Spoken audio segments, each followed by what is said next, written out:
Hello there, boxing fans around the world. Thank you for joining me once again here on Talkin Fight for another episode of Boxing News Today, courtesy of our friends across the pond at boxing247.com. We're going to start off today's episode with a bit of a preview, if you will, of the upcoming Shakur Stevenson fight. As I see here, lead article, the homecoming Newark native Shakur Stevenson is set to defend Unify Junior Lightweight title against Robson Consciencio September 23rd at the Prudential Center, live on ESPN. Meanwhile, lightweight sensation Keyshawn Davis is set to return in the co-feature.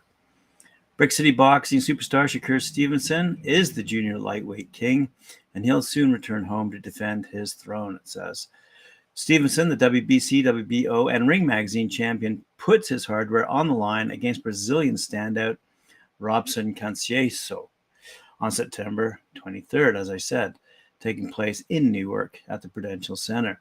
In an 8-round lightweight co-feature, Tokyo's 2020 U.S. Olympic silver medalist Keyshawn Davis returns against an opponent to be named later. It's being promoted promoted by Top Rank. I didn't know that, but there it is, Top Rank. The sensational Shakur Stevenson is a once-in-a-generation boxing talent, and he's back home in Newark as a world champion against a worthy contender, said Top Rank chairman Bob Arum. I also can't wait to see young talents like Keyshawn Davis and Bruce Carrington perform on such a significant card. Stevenson, by the way, is 18-0 with 9 knockouts, and he returns to Prudential Center following a career-best performance in April over Oscar Valdez. He unified 2 junior lightweight titles in a near shutout over 12 rounds and vaulted up the pound-for-pound rankings. Stevenson, a former featherweight world champion, won the WBO junior lightweight strap in October with a knockout over long-reigning champion Jamel Herring. In 18 professional fights since capturing a silver medal at the 2016 Rio Olympics, Stevenson has lost a small handful of rounds, establishing himself as the sport's premier defensive practitioner. The Southpaw stylist comes back to Brick City, intent on maintaining his dominance. Wow. His opponent's record, by the way, is 17-1 with 8 knockouts, and he made history as Brazil's first Olympic boxing gold medalist, turning pro under Top Rank banner less than 3 months after the 2016 Rio Games. Let's move along across the pond to Manchester, where upcoming on September 24th, we're also going to see Joyce take on Joseph Parker. The WBO's top-rated heavyweight contenders will collide at the AO Arena in Manchester, England. Joyce Parker headlines a loaded UK fight night that will stream live and exclusively in the US on ESPN Plus at 2 p.m. Eastern Time or 11 p.m. Pacific Time. Joyce versus Parker is promoted by Frank Warren for Queensberry Promotions in association with Boxer. That's BOXXER. The event will also feature the return of 7-weight world champion Amanda Serrano, 42-2-1, by the way, 30 knockouts, who will attempt to unify her WBO and WBC featherweight world titles against unbeaten IBF champ Sarah Mahfoud, who's 11-0 with 3 knockouts. The fight will be promoted by Frank Warren for Queensberry Promotions in association with Most Valuable Promotions. That's MVP, the group that Jake Paul is associated with. Serrano returns to the featherweight ranks after a valiant stand against undisputed lightweight champion Katie Taylor in April, which she lost by a disputed split decision. Serrano has won world titles in every weight class from 115 to 140 pounds and is among the most decorated fighters in women's boxing history. So a quick look here, and says here we're talking about Joyce Parker tickets are now available through the BT Sport box office. The winner will capture the interim WBO heavyweight title, by the way, and coverage starts at 6 p.m. on Saturday, September 24th. The Juggernaut enters the fight with a record of 14-0, 13 knockouts, and currently holds the WBO International, WBC Silver, and Commonwealth heavyweight titles. In his last fight, the 36-year-old defeated Christian Hammer via fourth-round stoppage. In the other corner, Parker, who's 32 with 21 knockouts, boasts a 6-fight winning streak leading into the bout and is hungry to reestablish himself as a top fighter in the WBO category, having previously held the belt in 2016 following a victory over Andy Ruiz. So good stuff. Little sidebar here. Viewers wanting to watch the fight online should visit bt.com/sportboxoffice and follow instructions to subscribe and watch it on the web or on the BT Sport Box Office app. And customers can watch on the big screen using Google Chromecast and Apple AirPlay. So there you go. Some big fights upcoming, and we have another one to mention at the end of the show. In the meantime, we'll go back in time and take a look at what happened on the weekend. NABA middleweight champion Connor the Kid Coyle and super middleweight boogeyman Yamaguchi the Problem Falcoa of Fire Fist Boxing Promotions both scored 8-round unanimous decision victories back on September 17th at the Elise Fitness Center in Tampa, Florida.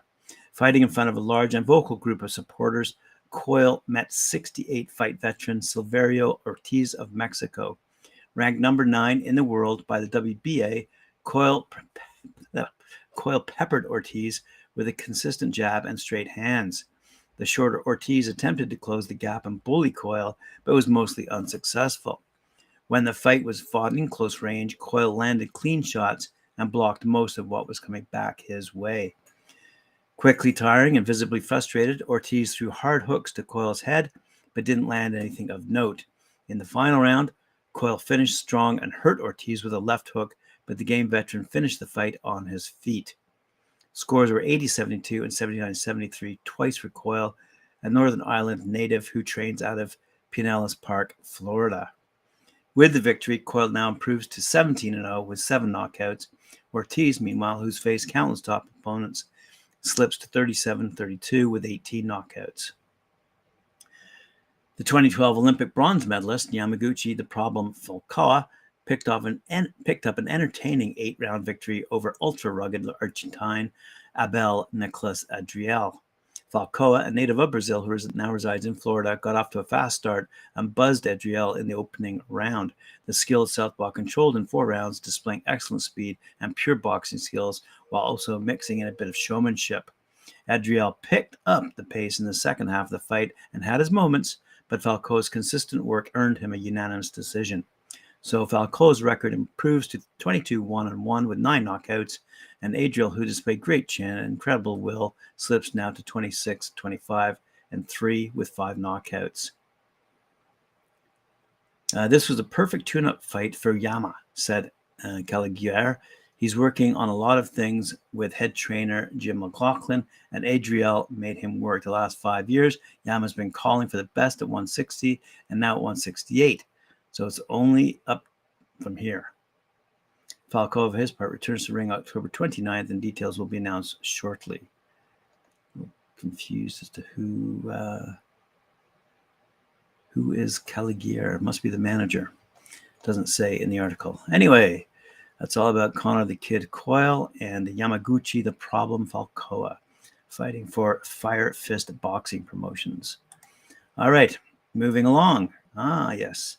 Youngster out of the UK has taken 4 fight dates for James Scarrott to step through the ropes with an opponent he should have had on his pro debut.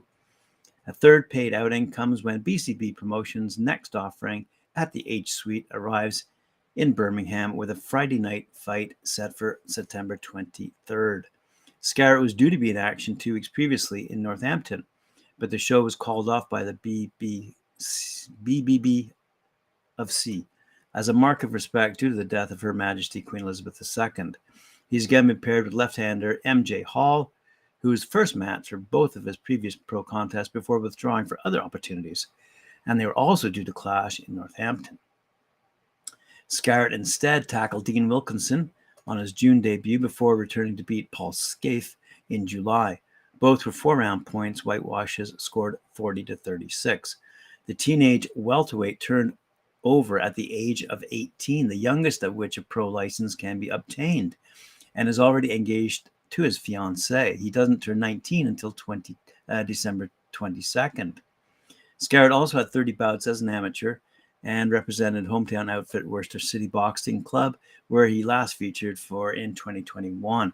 His unpaid career saw him rack 30 bouts, 18 of them wins, and saw him earn top honors in England schools, junior twice, and youth championships. He said, "I've pretty much carried on from my last training camp. I was back in the gym on Monday after the fight. It's been mainly about keeping my fitness up. I'm feeling good, and I want to build on what I've already done. Both of my performances have been decent, with all rounds won, so I can't complain. They felt like the same sort of opponents. I couldn't really tell them apart. My game is to catch them out and counter punch, and that's worked well.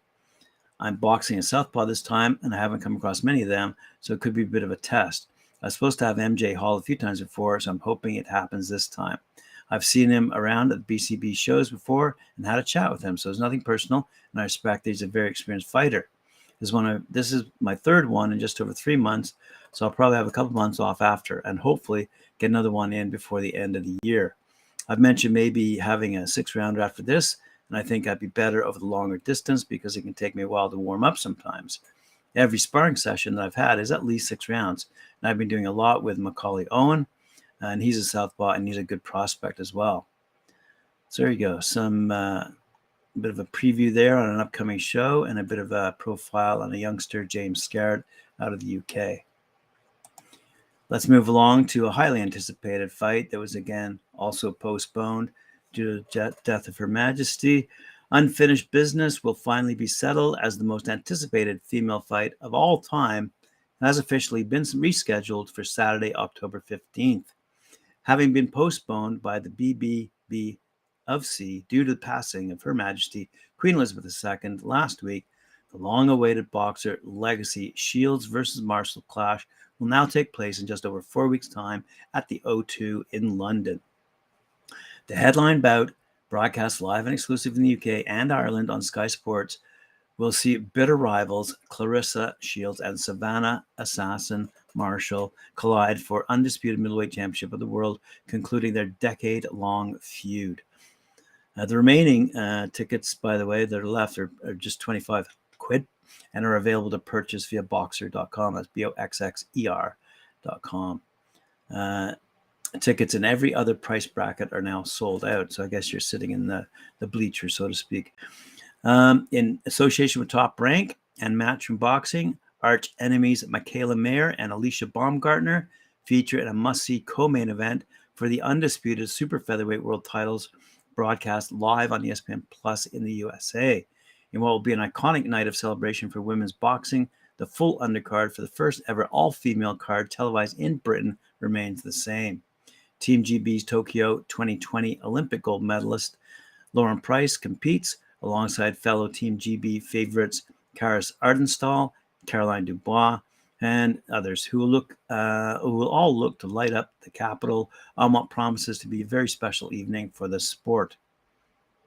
Boxer and the boss of Boxer, Ben Shalom, would like to thank Professional Fighters League and PFL CEO Peter Murray for allowing Clarissa Shields, who is promoted by Salida Promotions, the window to fight on October 15th, given their previously scheduled November 25th PFL finals. Boxer proudly presents this event in association with official partners Bet365, Everlast, Wow Hydrate, and Village Hotels. So there you have it, boxing fans. Another episode full of headlines for you to digest, research, and have a look at. There's a couple of really good fights coming this weekend at you, and I look forward to seeing you again tomorrow. Remember to like, share, subscribe, hit that notification bell, and join Mike Gore and Cedric Bennett at 4 p.m. for Knuckle Up.